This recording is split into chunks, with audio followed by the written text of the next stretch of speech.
Čus lidi, máme za sebou 24 hodin od mojí reakce na výzvu k zápasu od Filipa.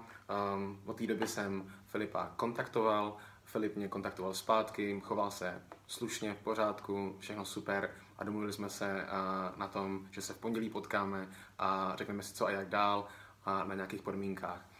Děkuji vám za všechny pozitivní, negativní komentáře, názory a tedy, všechno cením.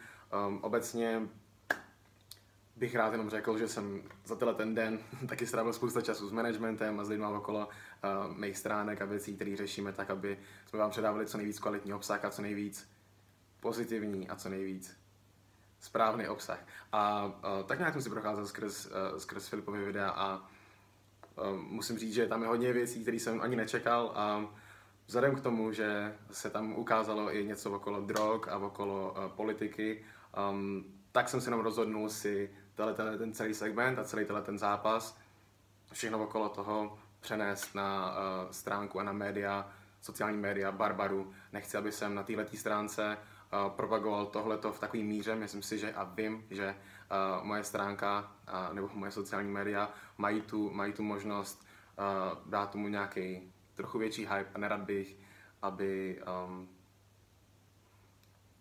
abych tím hypoval věci, které nejsou úplně správné. To znamená, že všechny věci okolo toho zápasu platí, pracujeme na tom, dáme to dokupy, pokud se dohodneme.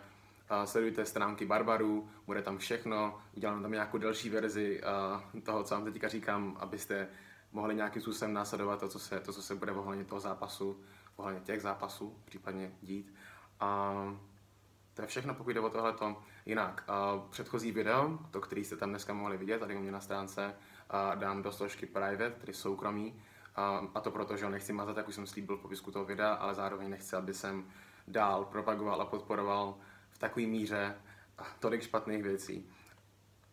Takže ho udělám private, stejně tak, jako po 24 hodinách tohleto video. Budu chtít, abyste měli možnost tohleto video všichni prohlídnout, aby to bylo jasný, čistý, abyste věděli, že na to nekašlem, že jdeme do toho, jenom chci, aby tohleto mělo něco společného spíš se sportama, který děláme, to znamená s Barbarama, a ne s hudebním kanálem a s komerčním kanálem, který opravdu oslovuje velkou spoustu lidí, malých děcek a tak, a nechci, aby nepřímo klikali po tomu člověkovi, který ještě řeší trošku i jiné věci, než jsem vůbec čekal. To je všechno, lidi. Ještě jednou děkuji za pozornost, děkuji za všechnu podporu, kterou mi posíláte v rámci tohoto zápasu. Těším se na to. Let's do it, lidi. Mějte se, vidíme se.